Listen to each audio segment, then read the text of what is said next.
Some places exist where the name on the signpost is enough to send shivers down your spine. For me, that place was Salem, Massachusetts. The events of 1692, the false accusations, the hysteria, the fear, and the merciless sending of innocent people to the gallows. This dark history was so deeply ingrained in the town that they said it could still be felt centuries later. Just as Myrtle's plantation held a suffocating curse, Alcatraz echoed with the despair etched into its concrete, or Waverly Hills emanated whispers from its death corridors. Salem possessed its own unique gloom, sealed by the curse of the witch hunt. And they said that particularly in October, as the shadow of Halloween fell upon the town, that historical terror became even more palpable. It was with a haunting curiosity about the real shadows behind that superficial spectacle that I finally arrived in that infamous town on a cursed autumn evening. As I approached the town, the air noticeably grew colder. This wasn't just the chill brought by the season. It was a deep, bone-chilling cold that gnawed at the soul, permeating one's very core, a frost mingled with the coldness of history itself. As the town sign appeared, I noticed the fog around it was denser, more agitated than normal, as if the mist itself had a consciousness. During the day, the town was a carnival streets, lined with colorful shops, people in witch costumes, and crowds filled with touristy cheer and laughter.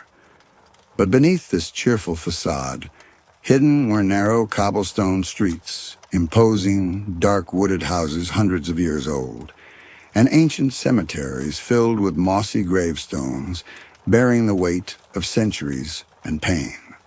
Even amidst the witch-themed trinkets and fake spiderwebs, I could feel a real pain, a real fear ingrained in the walls. I could sense the heavy, ominous shadow gradually settling over the town. During the day, I attributed this discomfort to fatigue, the effect of the town's atmosphere. But there were moments that stuck with me. Glimpsing the crowd reflected in a shop window for an instant, I thought I saw a pale, mournful face in old, dark clothing behind the modern-dressed people. When I turned, there was no one. Or, walking down a crowded street, feeling the laughter around me suddenly cease, replaced by a fleeting second of chilling cold and a faint, undeniable sound of a child crying. These were just momentary things, but deep inside, they echoed like harbingers of what was to come that night. When the sun set, the town's transformation was complete. The tourist mask dropped away, and Salem donned its true eerie identity. The streets emptied rapidly, the laughter replaced by the moaning wind and faint, distant sounds. The air suddenly became freezing. Breathing felt painful. The fog thickened more than it had during the day, seeping not just from the ground, but seemingly from the walls of the buildings. This wasn't just vapor. It was a moving, living shroud through which I saw distorted shapes. I grabbed my flashlight, my heart pounding, but I couldn't resist the pull towards the darkness. My first destination was Howard Street Cemetery, one of the town's oldest and most allegedly haunted, said to be directly linked to the witch trials.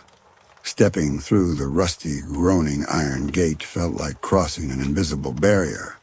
The air inside was several degrees colder, and that foul, old, stale smell was even more intense here, almost palpable. There was a smell of death and pain mingled with earth. The gravestones stood like twisted, threatening teeth in the darkness.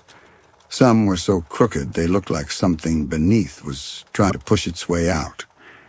As I moved deeper inside, there was no sound but my footsteps on dry leaves and twigs, but the silence.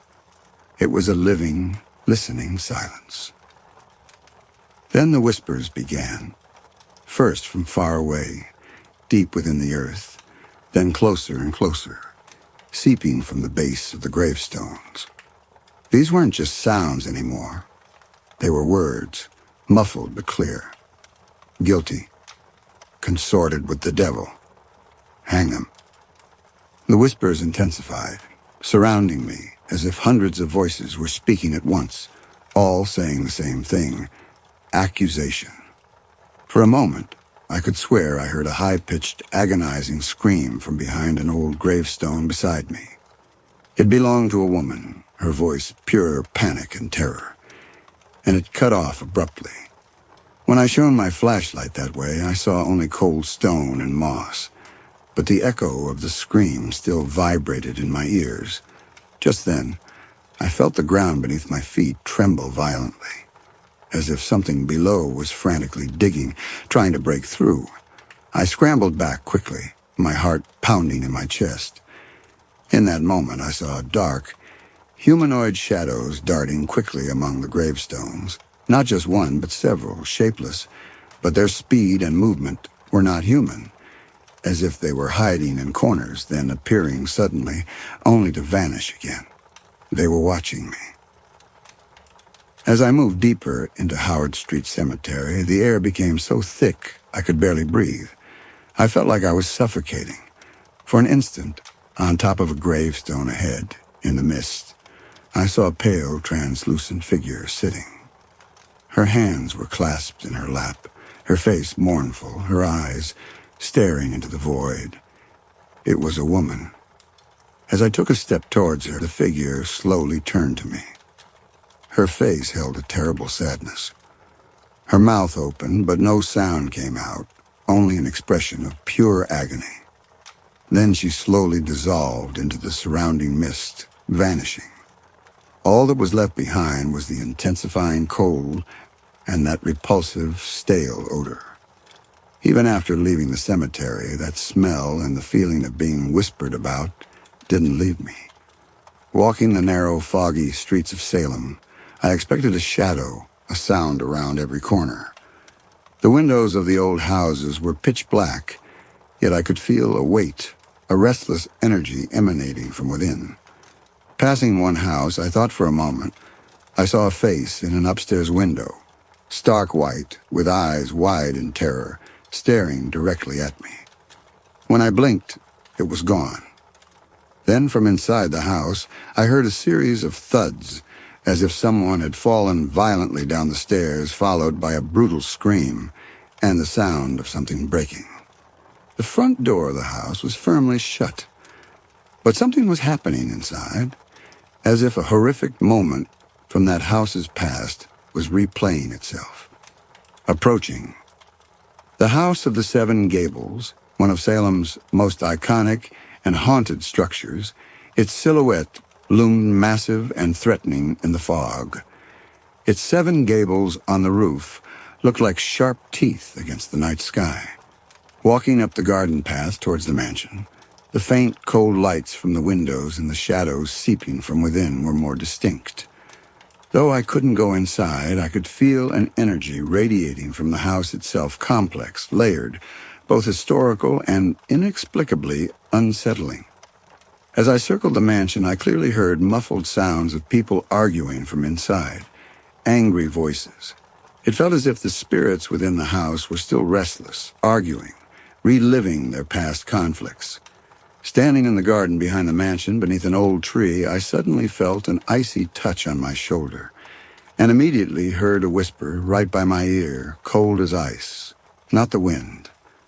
They left me here. The voice belonged to a child. It trembled and was filled with loneliness. At the same moment, I felt something brush against my leg, as if a child was circling around me, but I saw no one. As the night wore on, Salem's atmosphere became even more suffocating. The air grew heavier. Breathing became increasingly difficult. My lungs burned. This area, charged with the weight of history, pain, and injustice, was alive. The ground beneath my feet felt alive, trembling. Just then, in the mist surrounding me, not just shadows, but more defined, semi-transparent figures began to appear. Dozens of figures. It was as if that day was replaying itself. Some stood with hands bound, terror and despair on their faces. Some pointed fingers, their mouths forming shapes, uttering raw, painful sounds. And then I saw it. In the depths of the mist, there was a raised platform, and several figures stood upon it. For a moment, I thought I saw a noose around the neck of one of the figures. In that instant, a high-pitched, inhuman scream echoed through the air, followed by a sickening snap sound. My stomach churned. The figures I saw were the echoes of the victims sent to the gallows, their executioners, and the watching crowd. It was as if that moment, right there, was happening again.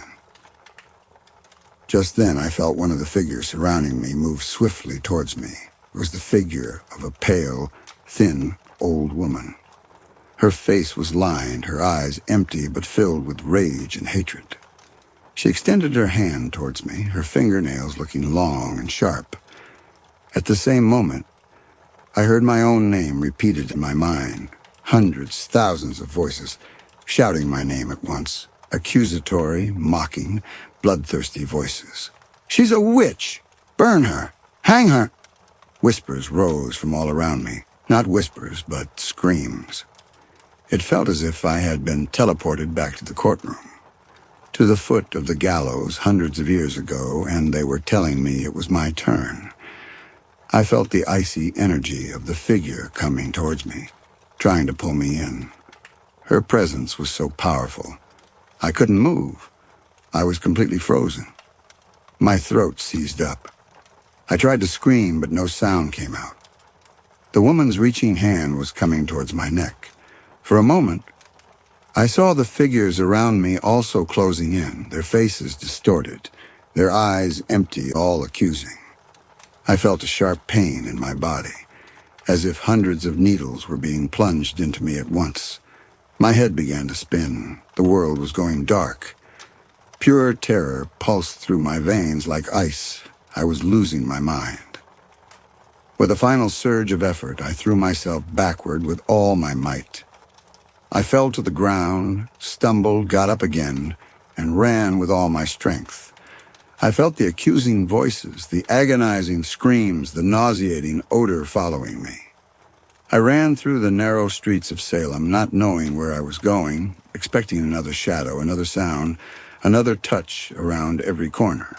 At one point, running through a narrow alleyway, I thought I saw a shapeless black mass rushing towards me.